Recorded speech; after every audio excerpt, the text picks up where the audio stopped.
Amber light trickled through the crystal glasses like ancient honey. Jazz music played softly, almost a whisper among the white linen-covered tables. Napkins folded in the shape of swans. Cutlery gleamed like promises. The air smelled of truffles, clarified butter, and old money. Davy adjusted his tie for the third time. His hands were sweating. Luana smoothed the black dress they'd chosen together the week before. She fingered her pearl necklace, an inheritance from her grandmother Celeste, who cleaned houses her entire life so her granddaughter could study law. "You look beautiful," David whispered. She smiled, but it faltered when she noticed the stairs. Maitre d' Ricardo appeared hesitantly. Young, maybe 25, gelled hair, rigid posture. He held the reservations tablet like a shield. His eyes darted around, searching for witnesses or salvation. He opened his mouth, closed it, tried to smile, failed. "Welcome to Le Memoire. Do you have a reservation?" The voice was shaky. Luana noticed. Davy did too. She slowly pulled her phone out of her purse, showing the confirmation email. Reservation made 3 weeks in advance. 8 p.m. Table for 2. Automatic confirmation. Payment in advance by credit card. Ricardo looked at the screen, then back at the screen, back again, as if asking permission to do the obvious. From the back of the room, a figure crossed the space with measured steps. Chef Bernardo, immaculate white jacket, beard trimmed with surgical precision, hands clasped behind his back. Each step echoed. Conversations died down. Some people turned their heads. Others pretended not to see, but turned just enough to observe. Bernardo stopped 3 steps away from Davy. He studied the dark gray suit jacket, the navy blue silk tie, the shining shoes, as if cataloging something out of place, out of context, out of script. "I'm sorry to inform you," the smile was icy, practiced, "that there's been a system error. We don't have your reservation." Luana held up her phone again. The screen shone between them like living evidence. "It's here, chef. Confirmed. Paid." Bernardo didn't even blink. He just looked away at Davy, as if Luana hadn't spoken, as if she were transparent. "Unfortunately, we cannot accommodate you tonight. Perhaps another establishment would be more suitable to your expectations." The word expectations fell through the air like breaking glass. David felt his stomach turn, not from rejection, but from the memory. That voice, that tone, that posture. He'd heard it before. He'd seen this man before, in another kitchen, in another time, when he still wore an apron stained with sauce and hands burned from frying. Luana took a deep breath. Davy held her hand. It wasn't fear. It was old recognition. Racism doesn't age. It just changes address. At the next table, a blonde woman in a red dress whispered something to her husband. He chuckled softly. Sommelier Gustavo froze, bottle in midair, undecided. Waitress Nina, the only black person in the room besides them, gripped the tray so tightly her fingers turned white. Ricardo lowered his head. Bernardo waited, confident. The door was there, open, inviting, expulsive. But David didn't move. His eyes met Bernardo's, and something in the air changed. Some faces we never forget, even when they pretend not to recognize you. Davy didn't blink. He just breathed, deeply, slowly, like his father taught him when he came home from work with his hands stained with grease and his pride intact. "When they stop you, son, look them in the eye, always in the eye. They want you to bow your head. Don't give them the pleasure." His father's voice echoed now, there, in that room perfumed with exclusion. Davy kept his gaze fixed on Bernardo. No apparent anger, no pleading, just presence, existence that refused to be erased. Luana tightened her grip on her bag. Her knuckles grew pale. She knew this scenario. She'd played out versions of it in courtrooms, in office elevators, in designer stores where security guards appeared out of nowhere. But something in her refused to accept it. Not this time. Not after everything. "We arrived on time," she said slowly, each word heavy. "We were dressed exactly as the dress code requires. We paid in advance. So explain, Chef. What exactly is the problem? The question hung in the air like thick smoke. Bernardo smiled again. That smile that wasn't a smile. It was a mask. It was a defense. It was contempt wrapped in false politeness. No problem at all, ma'am. Just a matter of availability. Luana looked around. 3 empty tables, all reserved, according to the gold plaques on the white linen. But empty, waiting for ghosts that might never arrive. Availability, she repeated slowly, as if tasting poison. Ricardo, the maitre d', looked away to the floor. His hands were shaking. He wanted to be anywhere but there. Nina, the waitress, bit her lower lip until it nearly bled. Her eyes met Luana's for a second. And in that second, there was solidarity. Shared pain, a long-standing weariness. Davy remembered his mother. The white apron she washed every night before bed. The double shifts cleaning other people's kitchens so he could attend culinary school. The calloused hands cupping his face at graduation. You'll open doors, son, for yourself and for those who come after. He took another breath. The memory became fuel. Chef Bernardo. Davy's voice was firm, calm, and cutting. I'll ask you a simple question. If we were white, would there still be this error in the system? The silence that followed was absolute. The jazz seemed to stop. Conversations froze. Cutlery froze in midair. Even the air conditioning seemed to falter. Bernardo opened his mouth. He closed it. The mask cracked for a moment. Then it snapped back on, reinforced. That's absurd. I will not tolerate unfounded accusations in my establishment. Then accommodate us, Luana said, without blinking. Show it's unfounded. Bernardo took a half step back. Small, almost imperceptible. But Davy saw it. Luana saw it. Nina saw it. And in that tiny retreat, something changed. The force was no longer alone with those it expelled. Because sometimes racism comes served on silver platters. But it's still racism. The silence weighed like lead. It wasn't the absence of sound. It was the presence of choice.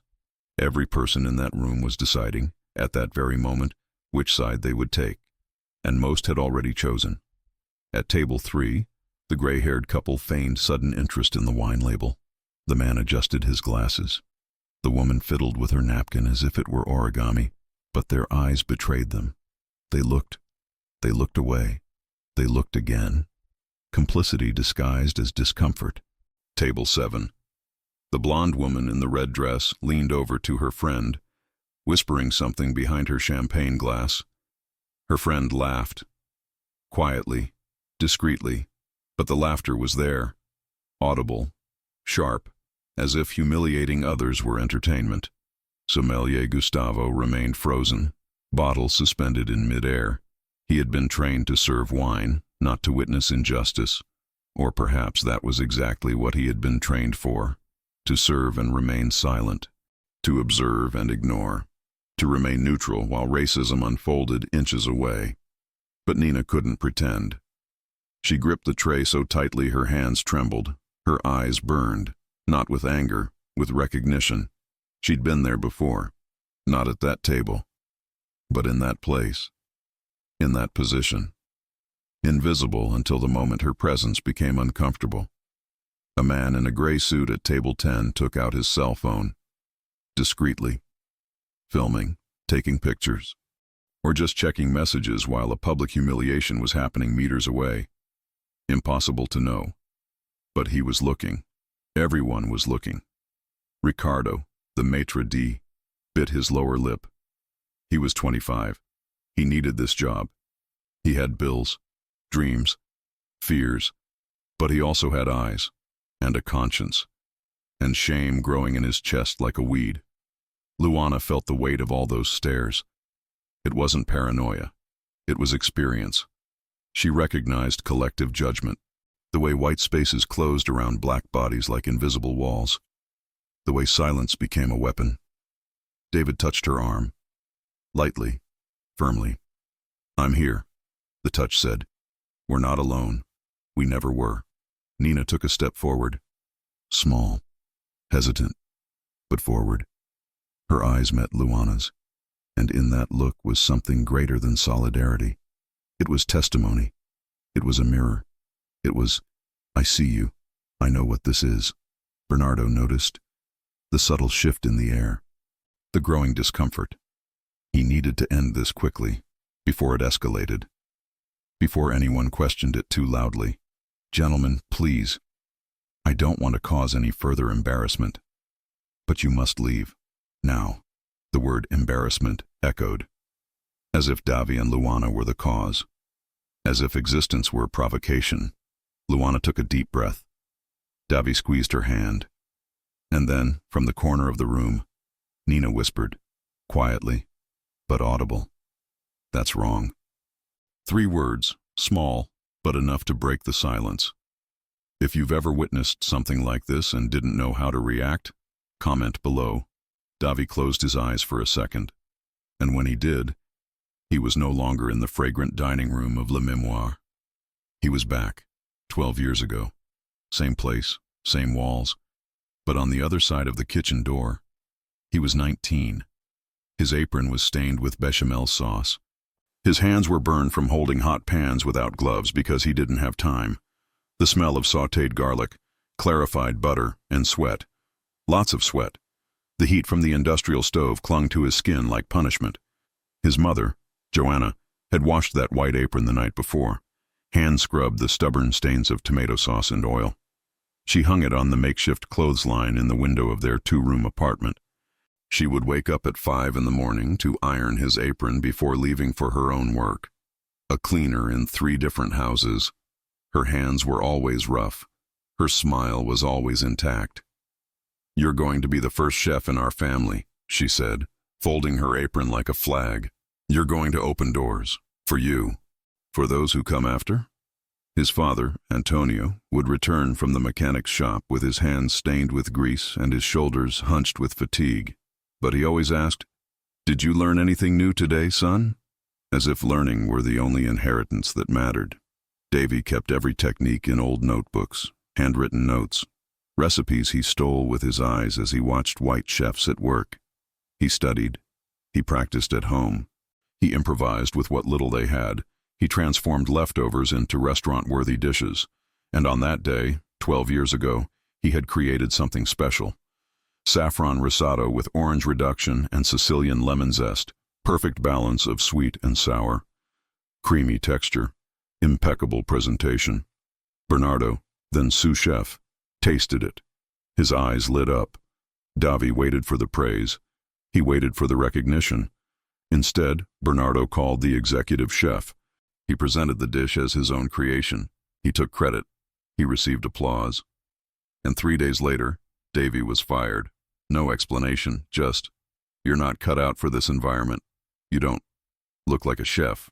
Chef's face, as if talent had a color, as if genius needed light skin to be validated. David remembered his mother crying when he told her, not with sadness, with anger. "You're too good for them to accept," she said, "but don't give up. Promise me." He promised, and he did. He studied alone. He worked in smaller kitchens. He built a reputation. He became a respected food critic. He married Luana, who was fighting her own battles in court. And when he learned that Bernardo had opened Le Mémoire using that stolen recipe to earn his first Michelin star, Davy didn't feel angry, felt purpose. He opened his eyes. He was back in the living room. Luana was holding his hand. Bernardo was waiting for them to leave. But David was no longer the 19-year-old intern. And that dirty apron had become his coat of honor. He wasn't there for dinner. He was there to close a cycle that began with theft and would end with truth. Bernardo took a step forward, then another, invading Davy's personal space with the confidence of someone who had always been allowed to do so. The distance between them was less than a meter now. Davy smelled the expensive perfume, something French, something that cost more than the rent on the apartment where he grew up. "Sir," Bernardo began, the word drawn out, laced with condescension. "This is an exclusive experience restaurant." A measured pause. His eyes raked David up and down, examining the gray jacket, the silk tie, the gleaming shoes, as if searching for flaws. something that might justify expulsion other than skin color. Our customers have certain expectations, a certain standard. Luana crossed her arms. The lawyer in her kicked in. Standard of what exactly, chef? Of behavior? Because so far I've only observed politeness on our part. Bernardo smiled. That smile that didn't reach his eyes. That smile Davi knew well. The smile of someone who has power and knows how to use it. A standard of harmony, of aesthetic cohesion. Our environment was designed to provide a gastronomic experience that reflects refinement, tradition, and whitening. Luana completed without blinking. There was a piercing silence. Some people at the next table choked on their wine. Ricardo, the maitre d', froze with his hand in his pocket. Nina held her breath. Bernardo blinked twice. The mask slipped for a split second. Then it came back on, reinforced with rehearsed indignation. This is a serious and completely unfounded accusation. I will not tolerate this kind of dramatic behavior in my establishment. Dramatic, David repeated softly, almost laughing. A bitter irony rose in his throat. We're barred from the door, humiliated in front of everyone, and when we question it, we become dramatic. He took a step forward. Now they were face to face, same height, but not the same story. You know what's dramatic, chef? Working twice as hard to earn half the respect. Being impeccable just to be considered acceptable, and still being treated like an invader. Bernardo backed away. Just an inch. But he backed away. You're causing an unnecessary scene. Please leave before I have to call security. Luana laughed. A short, dry, wounded laugh. Security. Of course. Because we're the threat here, right? Nina took another step forward. Her eyes were red now. Ricardo stared at the floor, jaw clenched. Gustavo, the sommelier, finally set the bottle down on the table. Slowly, as if silently taking sides, Bernardo gestured toward the door with both hands. A sweeping, theatrical gesture, as if he were ushering actors off the stage. Last time I'm politely asking. If you don't leave, I'll take the necessary measures. David looked around, at the tables occupied by people who looked away, at the empty tables reserved for ghosts who never arrived, at the entire room that reeked of privilege and exclusion. And then he looked back at Bernardo. Necessary measures. Funny how these measures are only necessary when we dare to take up space. But Bernardo forgot one thing. Davi was no longer the intern who could be dismissed without consequences. David took a deep breath. Once, twice, like someone preparing not to explode, but to exist with all the strength that existence demands. He adjusted his shirt cuffs, a small gesture, deliberate, almost ritualistic. The silver cufflinks his father wore at the wedding gleamed in the amber light. Then he stood up, not fast, not aggressive. He simply rose with the calm of someone who always knew this moment would come. The chair creaked lightly against the wooden floor. The sound echoed like silent thunder. The entire room noticed. Conversations died down. Cutlery froze in midair. Even the jazz seemed to fade, as if the music itself were waiting. David straightened his jacket. He ran his hand along the collar. His movements were slow, controlled, powerful. There was no rush. Rush was desperation, and he wasn't desperate. He was ready. He looked straight into Bernardo's eyes, without blinking, without looking away. And when he spoke, his voice was firm, clear, cutting like a sharp blade. Chef Bernardo, how long? Bernardo frowned. His eyes blinked rapidly, trying to process, trying to fit that face, that voice, that man into his memory. Something pulsed there, something old, something inconvenient. Sorry, but I don't... 2012, David interrupted, pausing. Each word measured. I was the intern you said would never look like a chef. The air was sucked out of the room. Bernardo paled. His jaw clenched. His eyes darted back and forth, searching for a way out, a denial, anything that would dismantle that truth. I don't know what you're talking about. No. David tilted his head slightly, almost smiling. But it wasn't a smile. It was sharp justice. Let me refresh your memory, Then, saffron risotto with orange reduction, Sicilian lemon zest, creamy texture, impeccable presentation. Bernardo's face went from white to red. Sweat began to appear on his forehead. Luana understood immediately. She slowly opened her purse, took out her phone, and unlocked the screen. She didn't say anything. She just positioned it, ready. "That recipe you presented as your own," Devi continued, his voice calm but relentless. "And that earned you your first Michelin star. Remember now?" Bernardo opened his mouth. He closed it. He tried to laugh. The sound came out shaky, false, desperate. "That's ridiculous. You're making things up to cause embarrassment." Nina took a step forward. Another. Her eyes shone with a mixture of tears and courage. Her phone was in her hand now, too, pointed, recording. "I heard you, chef." Her voice was shaky but firm.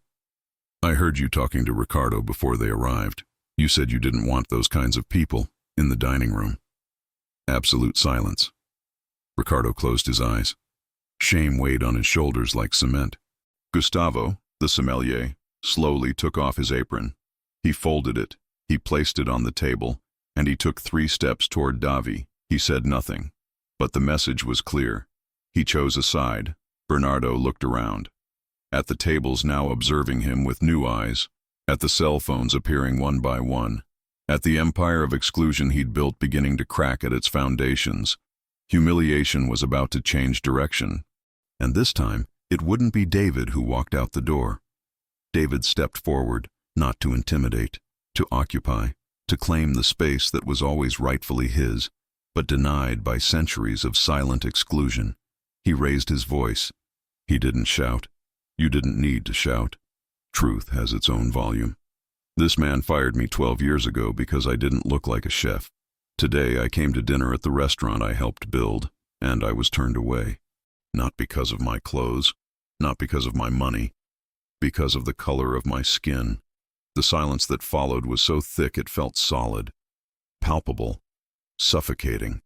Luana lifted her phone. The screen was pointed at Bernardo. Recording. The red LED flashed like a rapid heartbeat. "Are you recording this?" Bernardo tried to laugh, but the sound came out strangled. That's absurd. You can't." "I can," Luana said firmly, a lawyer on fire. "And I will. Because every word you say from now on can and will be used against you." Nina approached. Her phone was also raised. Her hands were shaking, but steady. Tears were streaming down her face, but dignified. "I've worked here for 3 years," she said, her voice cracking but audible. "And I've seen the chef do this before. With customers, with employees, always the same targets." Bernardo turned to her, furious. "You're fired." "No." Nina took a deep breath. "I'm quitting, but first, I'm going to tell you everything I saw." Ricardo, the maitre d', looked up from the floor. For the first time that night, he looked directly at Bernardo. "I heard it too, chef. You said you didn't want those kinds of people tainting the environment. Those were your exact words." The woman in the red dress at table 7 lowered her glass. The smile had disappeared from her face. The man in the gray suit had discreetly stopped filming. Now he was filming openly. Gustavo took another step toward Davi, then another. He stopped beside him. He said nothing. But the gesture was a complete declaration. David looked around, at the faces that now remained in place, at the cell phones appearing one by one like stars lighting up, at the entire room that was no longer an audience, but a witness. He turned his eyes to Bernardo. "You stole my recipe. You built your career on my talent. And when I came back, not as an intern, but as an equal, you tried to kick me out again. But do you know what the difference is between 12 years ago and now?" Bernardo didn't answer. He couldn't. Now the world is watching. The sentence echoed. Simple, devastating, final. The gray-haired couple at table 3 got up and left, without paying, without looking back. The blonde woman and her friend exchanged uncomfortable glances. Some people started putting away their phones. Others continued recording. Bernardo looked around, at the crumbling empire, at the cracking reputation, at the silence that had once been complicit and was now condemnation. Nina wiped away her tears. Ricardo let out the breath he'd been holding. Luana took Davi's hand. She squeezed it 3 times. "I'm proud of you. If it were you there, would you have the courage to record, to speak, to stay? Comment below." Because testifying is the first form of resistance. 3 hours later, the video had 2 million views. 6 hours later, 10 million. The next morning, it was a global trending topic. Hashtag number 1, Justice for Davy. Number 2, Boycott the Memoir. Number 3, Stolen Recipe. Davy was sitting on the sofa in the apartment, his father's jacket hanging on the chair next to him. Luana was making coffee. His cell phone wouldn't stop vibrating. Messages, calls, emails, reporters, lawyers, supporters, strangers saying, "Me too. It happened to me. Thanks for telling me." On television, the same story was repeated on every channel. Starred chef accused of racism and culinary plagiarism. Images from Le Memoir, a photo of Bernardo. Then a photo of Davy at 19, wearing an apron, smiling in the kitchen. A stark contrast. The restaurant phone rang non-stop, not to make reservations, to cancel, one after another. Old customers, new, future, everyone drifting apart. A reputation, built over 12 years, crumbling in 12 hours. Suppliers broke contracts. The fine wine distributor sent an official email. "We can no longer associate our brand with establishments investigated for discriminatory practices." The Michelin Guide opened an internal investigation. The Gastronomy Association suspended Bernardo's membership until further notice. Former employees emerged. First 1, then 3, then 12, all with stories, humiliations, racist jokes disguised as jokes, denied promotions, wasted talent. Nina wasn't alone, never had been, but now they had the courage to speak out. David received a call, an unknown number. He answered hesitantly. "Davy, my name is Marcus Chen. I represent a group of investors interested in gastronomic projects with social impact. We've seen what happened, and we want to finance your own restaurant. Your way, with your identity. No compromises." David closed his eyes. He breathed. His mother's voice echoed. "You will open doors, son, for yourself, and for those who come after." "I accept," he said, "but on one condition. I want to hire black talent who's been turned away elsewhere. I want to create real opportunities." "That's not a condition," Marcus replied. "That's exactly what we were hoping to hear." Luana appeared at the door with 2 cups of coffee. She smiled, proud, relieved, hopeful. The phone vibrated again. Message from Nina. "You gave me courage. I also reported it, and I won't keep quiet anymore. Thank you." Another message from Ricardo. "I'm sorry for hesitating. I should have spoken sooner. Can I be a witness in the investigation?" One more from Gustavo. "I'm looking for another job, but I don't regret leaving." Some things are worth more than a salary. David looked at his father's apron, now framed on the wall. Worn fabric, old sauce stains, but sacred, because it represented sacrifice, struggle, and legacy. Luana sat next to him. "We did more than just denounce one man," she said softly. "We opened the door for so many people who are still coming. Share this story. How many Davids are waiting for someone to believe them? Your commitment is fuel for those who resist." 6 months later, the facade bore a dark wooden sign with gold lettering. "Roots, Kitchen of Memory and Identity." The glass door reflected the orange sunset. Inside, the scent of palm oil, rosemary, saffron, and history. The walls were lined with framed photographs, black families gathered around tables, grandmothers in the kitchens, children licking spoons, handwritten recipes on yellowed paper. Each frame was a testament. Each image was a sign of resistance. Davy stood in the open kitchen, visible to all the customers. No walls, no secrets, transparency as a founding principle. He wore the apron his mother had washed by hand 12 years ago, now framed in a glass wall next to the stove, a sacred relic, daily fuel. Luana was at the entrance, greeting customers with hugs, not formal handshakes, hugs, because there, every presence mattered, every story carried weight. Nina was the manager. Her uniform was her own choice. Her smile finally didn't need to be faked. She trained 3 newly hired young black men, teaching them not only technique, but dignity, not just recipes, but belonging. Ricardo worked as a maitre d'. He had apologized 1,000 times. Davy accepted the first time. Everyone deserves a second chance when they admit their mistake, he said. Ricardo never forgot. Gustavo was the sommelier. His salary was lower than at Le Mémoire, but his purpose was greater. He would say to anyone who asked, "I prefer to serve wine with a clear conscience." The kitchen was a synchronized ballet, the sounds of knives cutting, pans sizzling, laughter echoing, music in the background, jazz, samba, soul, a soundtrack of resistance. A 7-year-old black girl, Aisha, watched from the table next to the kitchen. Her eyes wide, her mouth hung open, fascinated. Her mother, Camilla, discreetly wiped away tears. David noticed. He wiped his hands on his apron, bent down to the girl's level, and handed her a small, white, spotless chef's hat. "You look like a chef, you know that," he said, smiling. Aisha grabbed the hat with both hands, like someone holding a treasure. She placed it on her head slowly. Her eyes shone. "Really?" she asked, her voice thin.